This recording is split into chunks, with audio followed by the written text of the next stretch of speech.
Associate Professor Daniel Goh, you can take both the cards. Chairman, there may be emerging new types of homelessness in Singapore that is not about destitution and need for shelter. The Destitute and Shelter Support Branch, DSSB, oversees 10 welfare homes that care for and rehabilitate destitute persons. The aim is to provide a temporary place for the destitute persons to stay, where they are trained to become self-reliant so that they can return to their families. But the problem is that there are homeless persons who can care for themselves, who are practically self-reliant. In a survey done by volunteer group SW101 and VWO Montfort Care, a little over a year ago, of the 180 people found living on the streets one night in Singapore, 2/3 have a job, more than a quarter own a flat, and a quarter were married. Further investigation by Today journalists found that many slept on the streets not out of destitution.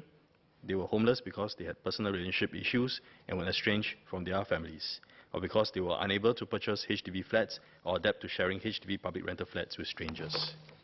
These homeless persons will not be amenable to being sheltered and rehabilitated in DSSB-managed welfare homes.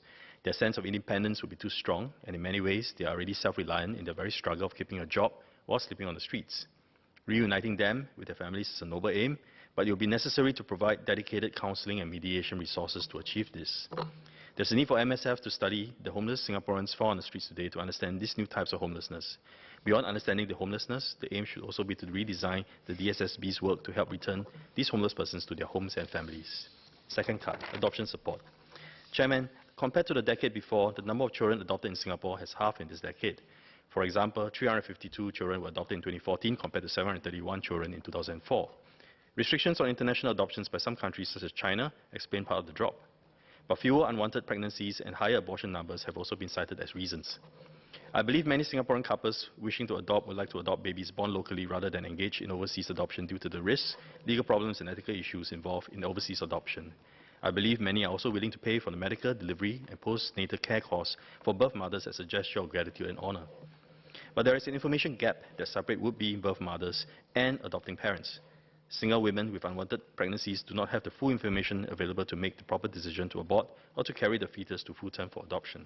Some may be aborting due to financial concerns related to full-term pregnancy and delivery. All these reasons reduce the opportunities for prospective adopters to adopt Singaporean babies. The promise of state support for medical, delivery and postnatal care costs could help bridge the gap.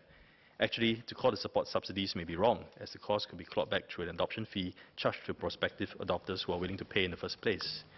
Needless to say, this will help boost our country's birth rates. I recognize there may be psychological implications and other issues for would-be birth mothers and prospective adopters, so this suggestion should be thoroughly studied with the well-being of the child as a central concern of policy. Thank you.